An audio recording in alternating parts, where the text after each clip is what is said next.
이 본문은 예수 따라가는 교회 첫 예배 때 함께 나누었던 말씀입니다. 기억하십니까? 또 그 이후에 오시는 분들은 물론 못 들으셨겠지만 제가 그 첫 번째 예배 유튜브 영상이 올라갔는데 제 인생 처음으로 조회수가, 제 설교 조회수가 500건이 넘고 1000건이 넘는 거예요. 그래서 제가 깜짝 놀랐어요. 저희 교회 구름대 같이 몰리면 어떡할까? 제가 감당을 못 하겠는데. 근데 착각이었어요. 지금은요 50회도 넘기 힘들어요. 근데 개척한다는 이야기를 듣고 많은 분들이 궁금해서 또 기도하는 마음으로 보셨어요. 그때 했던 첫 설교였어요. 지금 벌써 2년 5개월이 지났어요. 우리 첫 순간에 마지막을 보게 하신 하나님 참 감사해요. 여러분, 우리는 시작하지만 마지막을 향해 달려갑니다. 늘 기억해야 돼요. 우리가 어디를 향해 갈까? 무엇이 나의 고린 지점일까? 기억해야 되는 줄로 믿습니다. 저는 잘 사는 것보다 잘 죽는 것이 더 중요하다고 믿습니다. 잘 살다가 잘못 죽으면 그것처럼 허무한 인생이 없는 것이죠. 마치 육상 선수가 1등으로 막 달리다가 꼬린 지점에서 엎어져서 1등을 놓치는 것처럼 허무한 그런 경주가 어디에 있겠습니까? 반대로 중하위권에 열심히 이렇게 달리다가 마지막에 최선을 다해서 막 치고 올라가서 1등을 했어요. 얼마나 감격스럽고 짜릿하고 행복한 순간이겠습니까? 인생은 시작보다 마지막이 중요합니다. 잘 죽을 수 있다면 잘 달려온 인생이라고 믿습니다. 바울의 마지막 서신이라고 불려지는 이 디모데후서, 그리고 그의 마지막을 장식하는 것이 오늘의 고백입니다. 우리는 여기서 한 위대한 믿음의 선배의 마지막 고백을 듣게 됩니다. 그는 마치 멀리뛰기 선수 같아요. 전력 질주를 다 해서 최선을 다해서 먼 지점을 향해 점핑하는, 전력 질주를 다해서 이 순간 발디딤을 해서 더 높은, 더 멀리 있는 곳을 향해 쭉 뻗어나가는 그런 멀리뛰기 선수와 같이 그의 마지막 순간을 멋있게 맞이합니다. 저는 저와 여러분의 삶이 이와 같게 되기를 주의 이름으로 축복합니다. 세상은 떠나가는 것이 아니라 주님께 안기는 것이 우리의 인생입니다. 아멘이십니까? 우리가 세상을 떠나간다. 그런데 사실은 우리가 세상을 떠나는 게 아니라 주님께 달려가는 것이고 주님께 안기는 것이 우리의 인생인 줄로 믿습니다. 떠나가는 세상을 아쉬워하며 사는 인생이 아니라, 세월을 붙잡지 못해 슬퍼하는 인생이 아니라, 맞이할 천국을 향해 기뻐하며 설레는 인생이 되기를 주의 이름으로 축복합니다.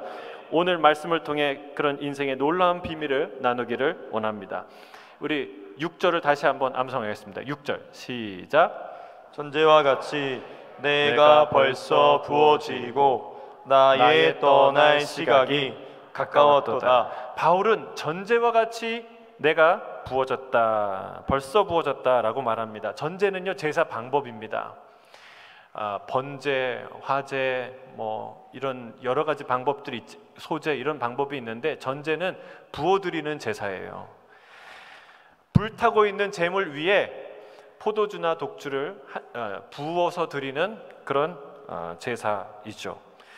그렇게 내 인생은 남김없이 다 부어져 버렸다라는 말입니다.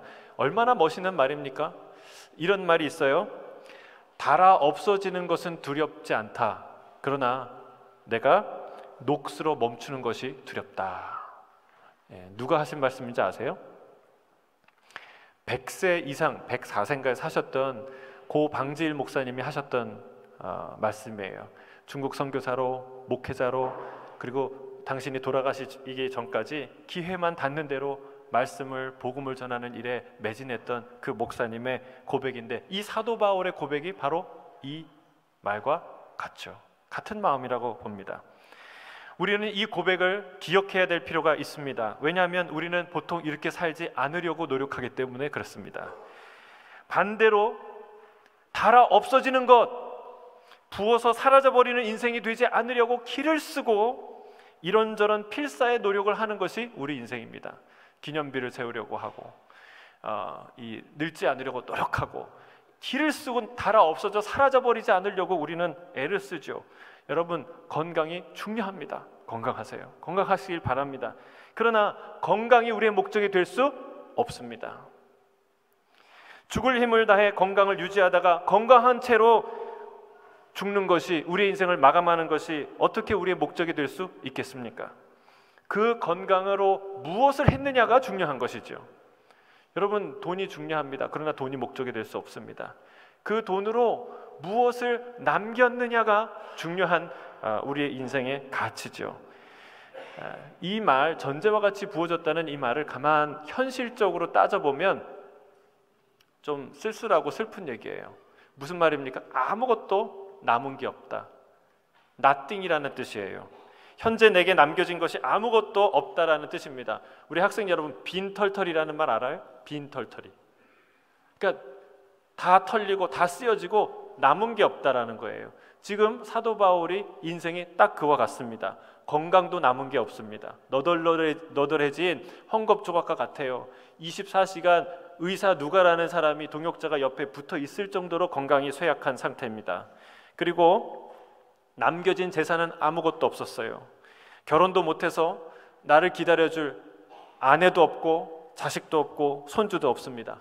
명예로운 퇴직도 보장되지 않았어요. 없었어요. 어떠한 보상도 없었습니다. 오히려 그는 가는 곳마다 반대와 모욕을 당했고 박해를 받았습니다. 이 편지를 쓰는 이 순간에도 차가운 감옥 속에서 인생의 마지막 순간을 기다리고 있습니다.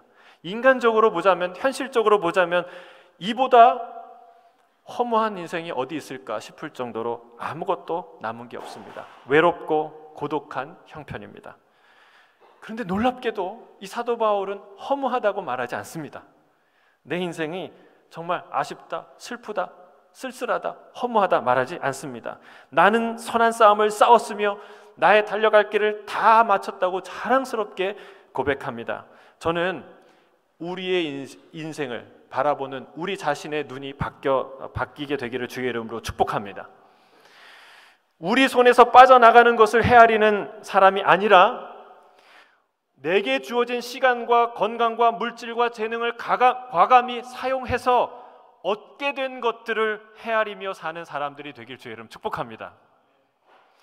예를 들면 마트에서 장을 보잖아요. 장을 보면 한아름 장을 본 물건을 들고 오면서 슬퍼하는 사람 없어요. 내 돈을 다 써버렸네.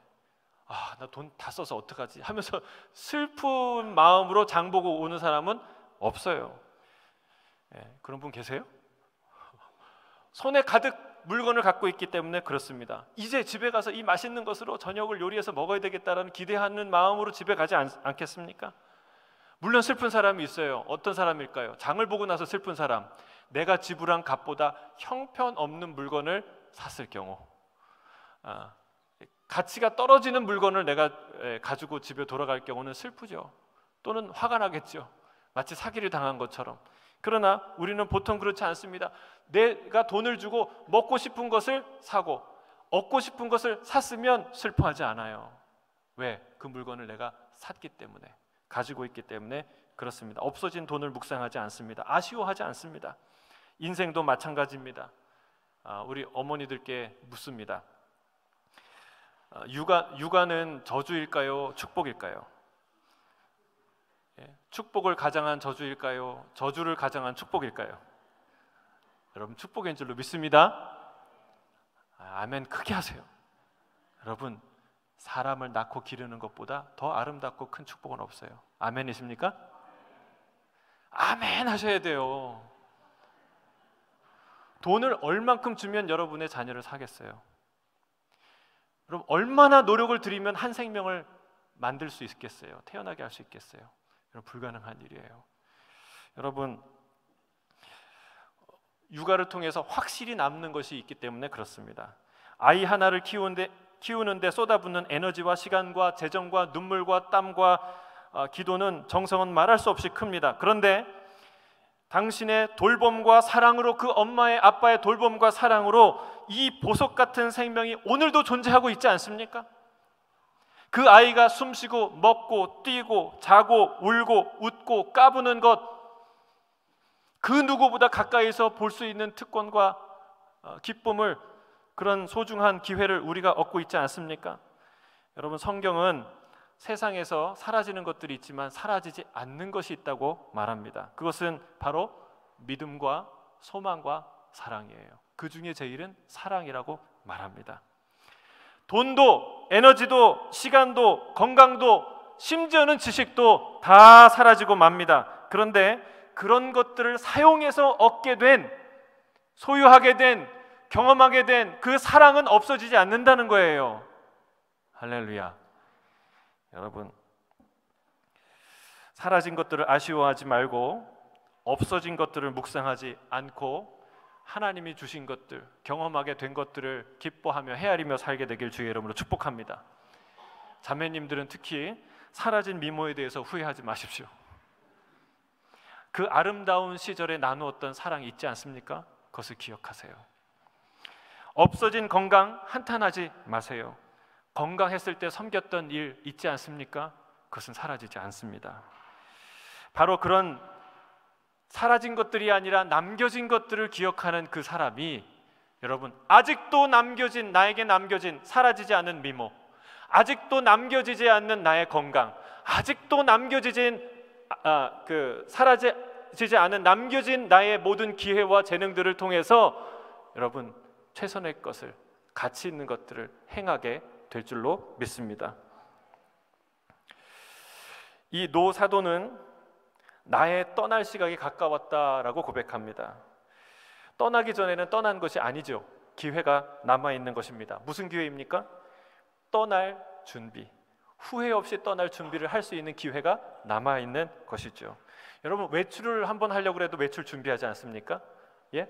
또 샤워를 하고 꽃단장을 하고 옷을 입고, 돌잔치에 초대를 받아도 준비하지 않습니까? 그냥 빈손으로 가지 않기 위해서 뭐 음식을 준비하고 뭐를 하나를 준비해서 가지 않습니까? 인생도 마찬가지예요. 떠날 준비를 해야 돼요. 사도 바울은요, 그 준비를 다 마친 사람이에요. 그걸 다 마쳤어요.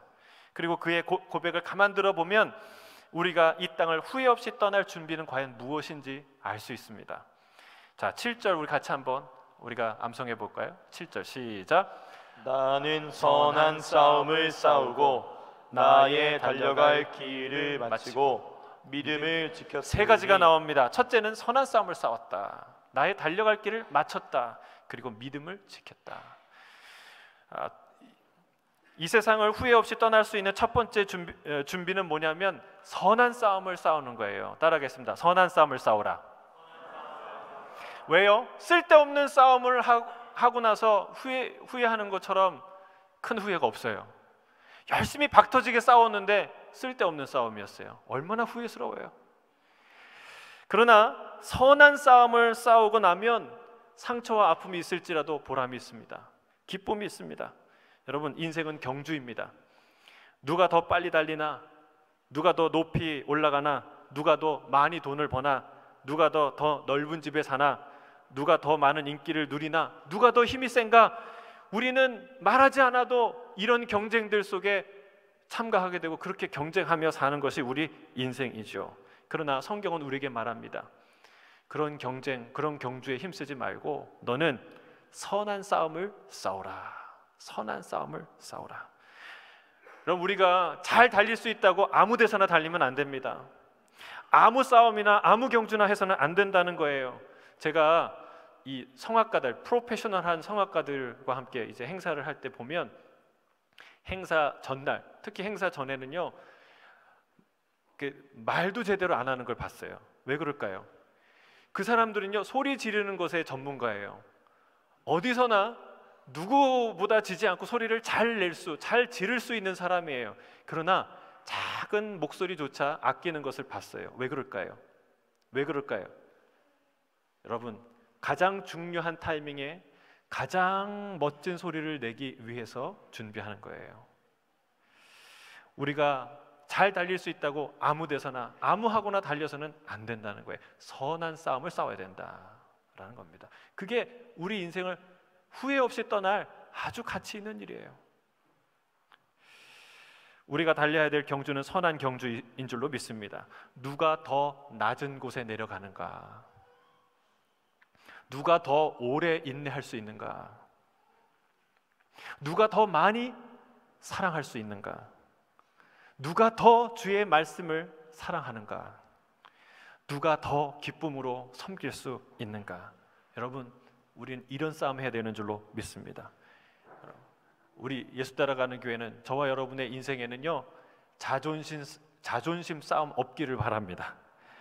자리 싸움 하지 않기를 주의 이름 축복합니다. 여러분, 누가 더 화를 세게 내냐, 강하게 내냐, 누가 더 상처를 강하게 내냐, 이런 싸움 안 하게 되길 주의 이름으로 축복합니다. 선한 싸움, 선한 경주를 하게 되기를 원합니다. 이 싸움 중에 가장 큰 치열한 싸움은 뭘까요? 영적 싸움이에요. 영적 전쟁이에요. 영적 싸움의 핵심이 뭐냐면 내 마음의 첫 번째 자리에 무엇을 둘 것인가. 여러분, 이 싸움은요 평생 갑니다. 그냥 한 번 싸움으로 쟁취하는 것이 아니라 끝까지 지켜내야 되는 것이고 끝까지 해내야 하는 일이에요.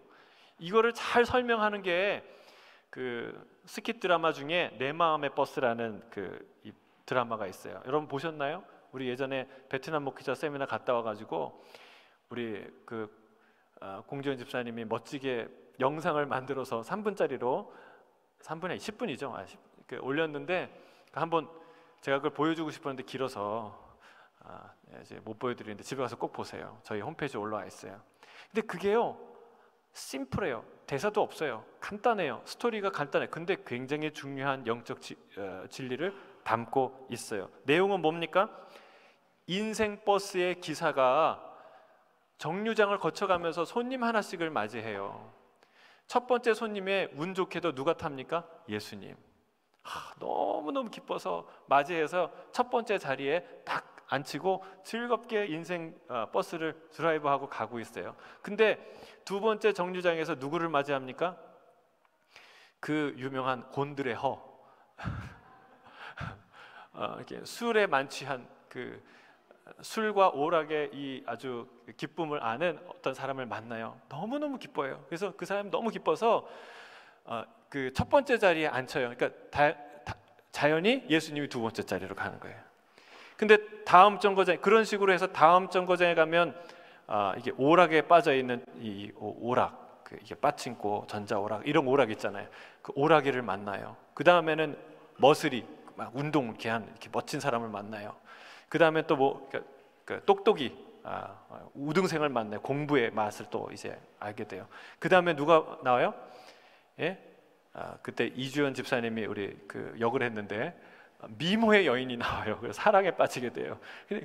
그리고 최종 마지막에는 돈 자랑이 나옵니다. 돈 갑부가 나와요. 이제 그래서 하나씩 그 사람들을 만날 때마다 예수님이 밀려나가는 거예요. 예수님이 그 버스에 어디 있을까요? 제일 끝에 앉아 계세요. 여러분, 이거는 단순한 얘기지만 아주 중요한 영적 진리를 말하고 있어요. 우리 모두 예수님이 안 중요하다고 말하는 사람이 하나도 없어요. 예수님이 안 중요하십니까? 네, 이렇게 얘기하는 사람 없다고요. 그런데 인생의 그때그때 정류장을 멈출 때마다 중요한 가치와 중요한 존재들이 등장해요. 그때마다 예수님이 한 칸씩 밀려요. 그러다 보면 어떻게 돼요? 나도 모르게 인생을 5년, 10년 살다 보면 예수님이 저 끝에 가 계세요. 이게 우리의 인생이라는 거예요. 이게 영적 싸움이라는 거예요. 우리가 어느 정류장에 서든지 어떤 일을 만나든지 어떤 사람을 만나든지 어디에 처하든지 가장 첫 번째 자리에 예수님을 앉히기로 결정하고 그걸 매 정류장마다 지키고 지켜내고 실천해야 그래야 예수님이 그 자리에 앉아 계시는 거예요. 여러분, 그래야 그 인생 버스가 예수님을 첫 번째 자리에 모시고 끝까지 완주할 수 있는 거예요. 이게 영적 전쟁이고 싸움이에요. 사랑하는 우리 성도 여러분, 이 영적 싸움에서 승리하게 되기를 주님 축복합니다. 여러분, 첫 번째 자리에 누가 있는지 오늘도 봐야 돼요. 매 순간 봐야 돼요. 예수님보다 더 중요한 것이 있으면 그것은 이미 실패예요. 성경의 가치는 저절로 지켜지는 것이 아닙니다. 내가 전심을 다해서 싸워야 합니다. 가나안 전투를 잘 기억하시길 바랍니다. 하나님께서 가나안에 이스라엘 백성을 인도해서 드릴 때 하나님이 인도하셨다고 말하지만 그러나 전쟁의 실상은요, 이스라엘 백성이 피 흘리기까지 싸웠어야 해요. 모든 성이 여리고성처럼 다 무너지지 않았습니다. 가나안에 있는 민족들은 철병거를 갖고 있는 무시무시한 거인들이었어요. 죽을 힘을 다해 싸웠어야 했습니다. 하지만 그 모든 싸움을 다 싸우고 나서 성경은 한마디로 정리해요. 뭐라 그래요? 하나님이 그들을 인도하셨다. 여러분, 이게 피를 흘리면서 현장에서 싸웠던 사람이 이 얘기를 들으면 이렇게 따질 수도 있어요. 지금 장난하십니까? 내가 어떻게 싸운 싸움인데, 내 목숨 걸고 싸웠는데 하나님 이걸 주셨다고 하십니까? 여러분, 가는 곳마다 하늘에서 불이 떨어져서 싸움에서 이겼습니까? 아니에요. 성의 모든 문빗장이 저절로 열려서 성문이 열렸습니까? 전쟁에서 이겼습니까? 아니에요. 내가 죽을 힘을 다해서 싸웠어요. 그런데 성경은 뭐라고 얘기해요? 하나님이 그들을 인도하셨고 가나안을 그 땅을 그들에게 주셨다고 말해요. 이것이 영적 싸움의 비밀이라는 것입니다. 우리는 있는 힘을 다해 싸워야 될 줄로 믿습니다. 그러나 우리 눈에 보이지 않지만 싸우시는 분이 또 계세요. 누굽니까? 우리 아버지 하나님, 우리의 대장 예수님, 천군 천사와 싸우는 거예요. 여러분, 그 싸움 덕분에 우리가 승리하게 되는 줄로 믿습니다. 이 이중 구조를 이해해야 돼요. 목숨 걸고 싸우세요. 싸워야 얻는 거예요. 하나님이 싸워놓고 주지 않으세요. 이게 영적 싸움의 비밀이라는 거예요. 우리는 성적 순결을 위해 싸워야 될 줄로 믿습니다. 여러분, 수많은 불륜으로 가정이 깨지고 동성애가 아름다운 사랑으로 미화되는 이 시대가 온 것은 우리가 성적 순결을 고리타분한 전근대적 유산이라고 보는 그 세속적 시선을 방치했기 때문에 그렇습니다. 그런 사조와 우리가 치열하게 영적 전쟁을 벌이지 않았기 때문에 그렇습니다. 드라마를 보세요. 서로 사랑하면 원나잇부터 시작해요. 잠자리부터 시작해요. 이게 모든 영화의 기본이에요. 또한 성경적 생명 윤리를 지켜야 될 줄로 믿습니다. 낙태 반대 의지를 우리가 분명히 천명해야 합니다. 태아 살인이 인권이라는 이름으로 자행되는 이 정말 미쳐 돌아가는 이런 상황을 우리가 멈춰야 돼요. 물론 우리가 폭력적 언어와 방법으로 싸우자는 것이 아닙니다. 예수님의 싸움을 보세요. 예수님은요, 가장 낮은 곳에 가장 온유하고 겸손하고 연약한 자로 오셨어요. 그러나 악과 싸우는데 예수님처럼 치열하게 싸운 사람은 없습니다. 가장 강력하고 가장 치열하고 가장 파괴적으로 싸우신 분이 우리 예수님이에요. 여러분, 우리가 세상의 악과 이렇게 싸워야 될 줄로 믿습니다. 예수님을 따라 싸워야 될 줄로 믿습니다. 가슴에는 영혼에 대한 사랑, 연민을 가지고 머리에는 차가운 이성과 논리를 가지고 싸워야 될 줄로 믿습니다. 영적 무기인 말씀과 기도로 세상 속에서 각자 맡겨진 자리에서 맡겨진 직무 안에서 우리가 치열하게 싸워야 될 줄로 믿습니다. 말씀을 전하기 위해서 싸워야 됩니다. 땅끝까지 복음을 전하기 위해서는 우리는 각자의 자리에서 분투해야 됩니다. 종교의 자유가, 믿음의 자유가 침해되지 않기 위해서 싸워야 합니다. 사랑하기 위해서 싸워야 됩니다. 우리 안에 순간마다 끓어오르는 미움과 싸워야 됩니다. 순종하기 위해서 싸워야 됩니다. 내 마음속에 있는 불순종의 영과 날마다 싸워야 합니다. 진실하기 위해서 싸워야 됩니다. 매 순간 내가 나 자신을 속이려고 드는 내 안에 있는 거짓과 우리는 날마다 사투를 벌여야 합니다. 사탄과 싸워야 합니다. 할 수만 있으면 하나님의 자녀도 빼앗아가려는 그 사탄과 우리는 싸워서 이겨야 될 줄로 믿습니다. 선한 싸움을 싸우시길 바랍니다. 선한 싸움을 싸우셔야 돼요. 가치 있는 싸움을 하는 사람은 인생에 후회가 없습니다. 비록 상처는 남을지언정 후회 없는 인생이 될 수 있다는 사실이에요. 후회 없이 떠날 준비, 두 번째 준비는 무엇입니까? 그것은 달려갈 길을 끝까지 달려가는 것. 그게 두 번째 준비예요. 중간에 포기하는 것은 참 안타까운 일이에요. 중간에 포기하지 않는 그런 믿음의 질주가 필요합니다. 가다가 멈추면 안 가는 이만 못하다라는 말이 있어요. 우리 학생들 이런 말 들어보셨어요?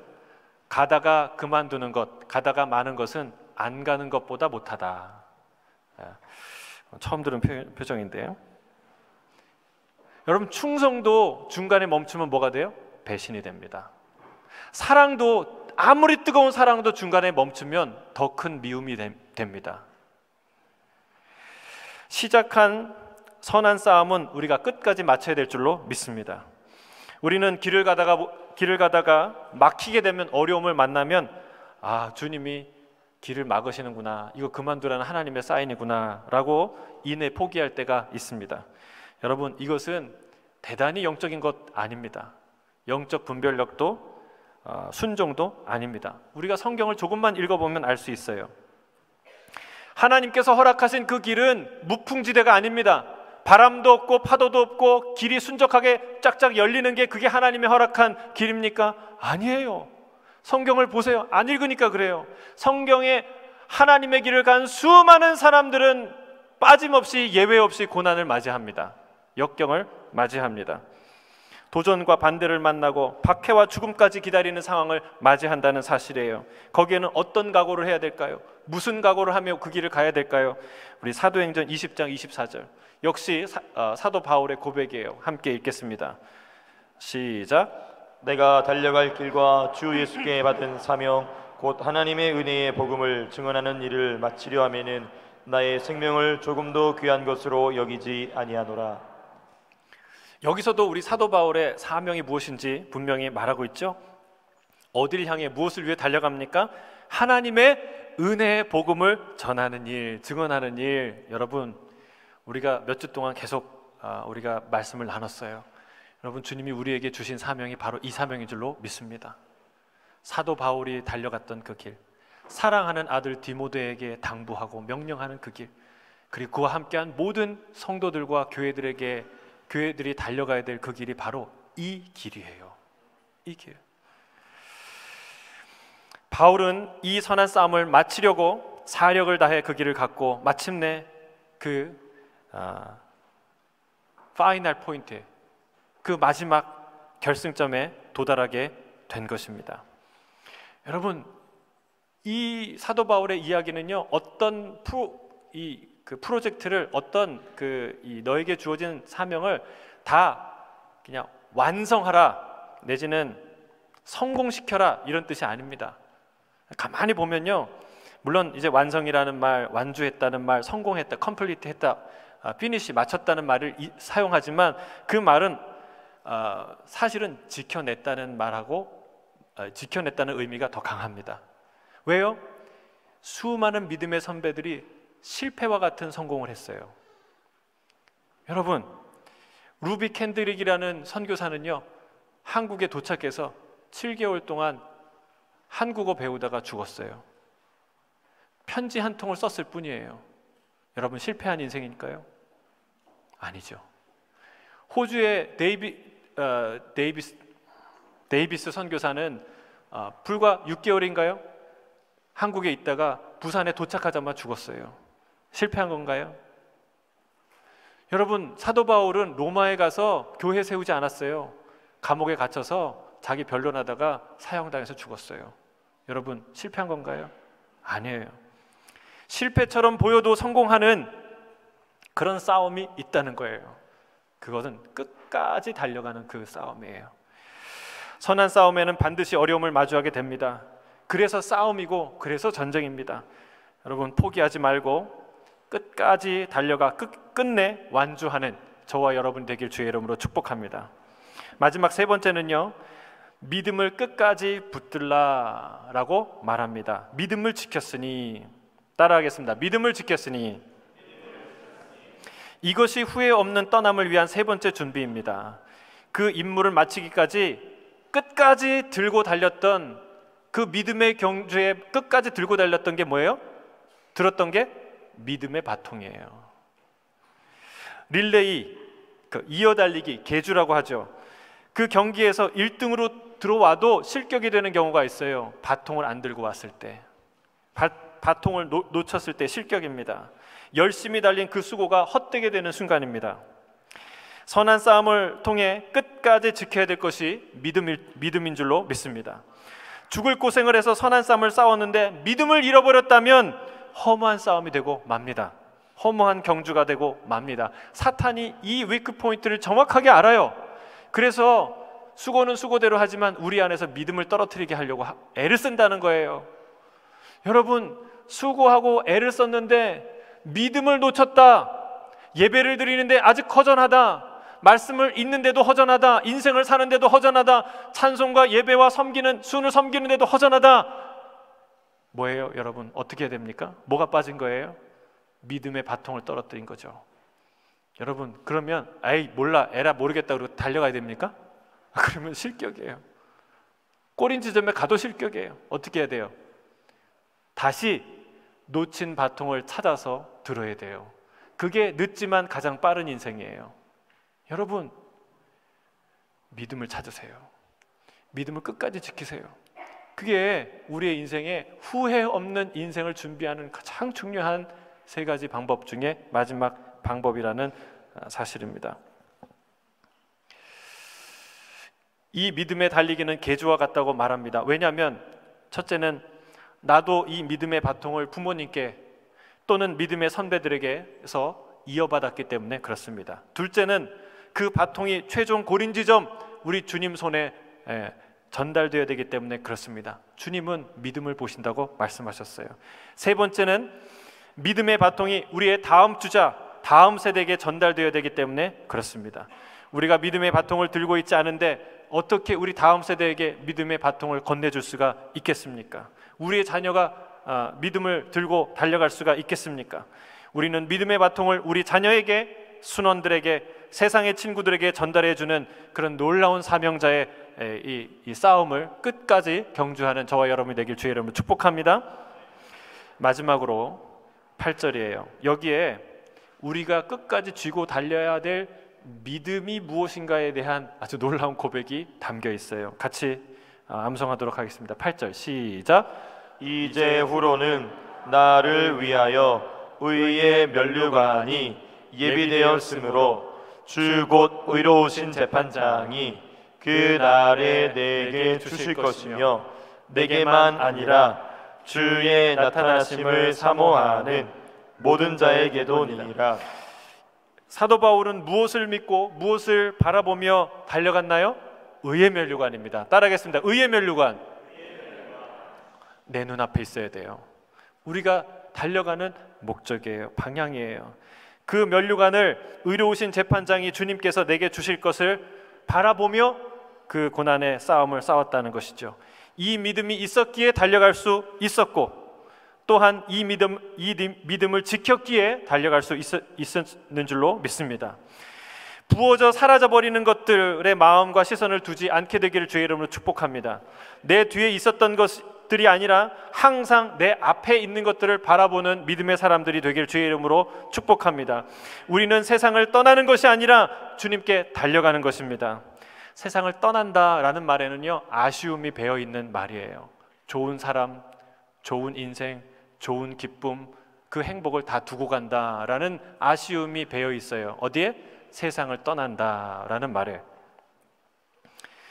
그러나 우리는 세상 소중한 것을 두고 떠나는 것 같지만 그것과 비교할 수 없이 소중한 것을 받으러 가는 거예요.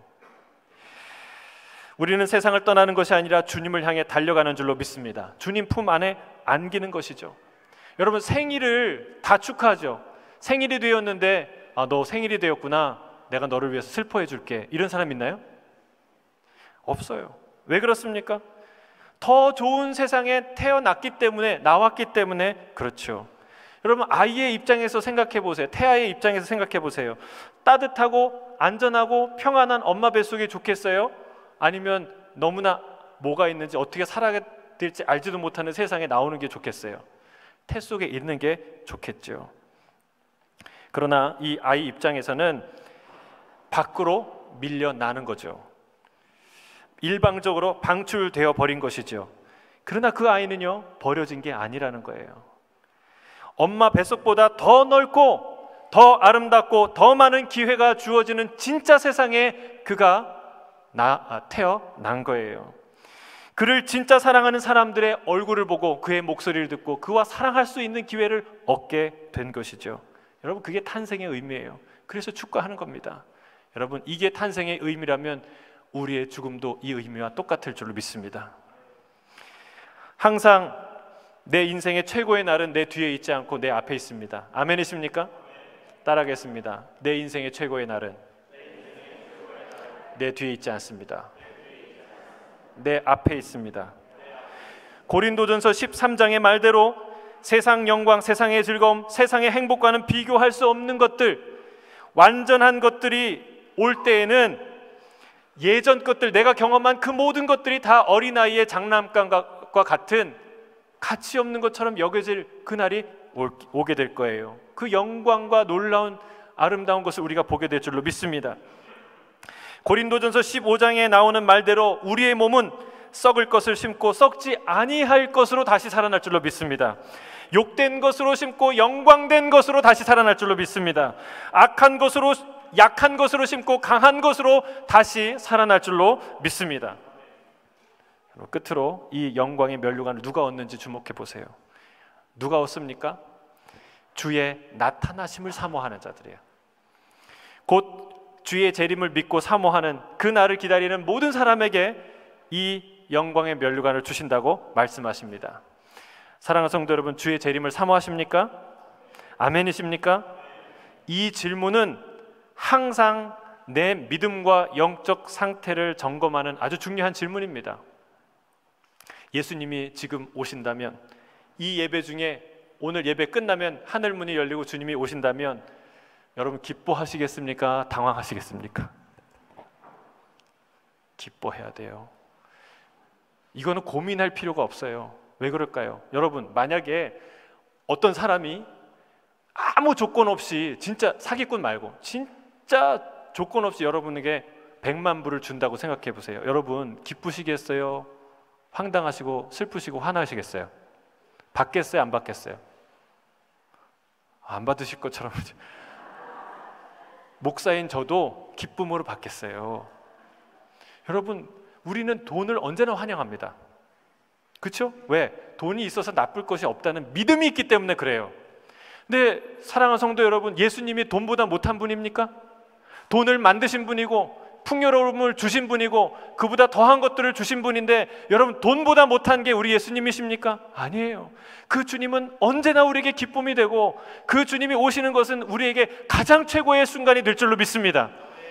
여러분, 그런데 우리가 예수님이 지금 오셨을 때, 그러나 목사님 그 말은 맞는데요, 좀 당황스러워요. 그러면요, 여러분의 마음과 생각을 살피라는 거예요. 준비가 안 됐다는 거예요. 여러분 항상 질문하세요. 주님이 지금 오셔도 내가 기뻐할 수 있는가? 아무 미련 없이, 아무 후회 없이 할렐루야 하고 주님과 함께 그 나라에 들어갈 수 있는가? 여러분, 그 주님의 다시 오심을 사모하는 모든 자에게 이 의의 면류관을, 이 영광에 참여할 기회를 주신다고 말씀합니다. 여기에 단 한 사람도 소외되지 않고 빠지지 않고 참여하는 그런 저와 여러분이 되길 주의 이름으로 축복합니다. 아멘. 아멘.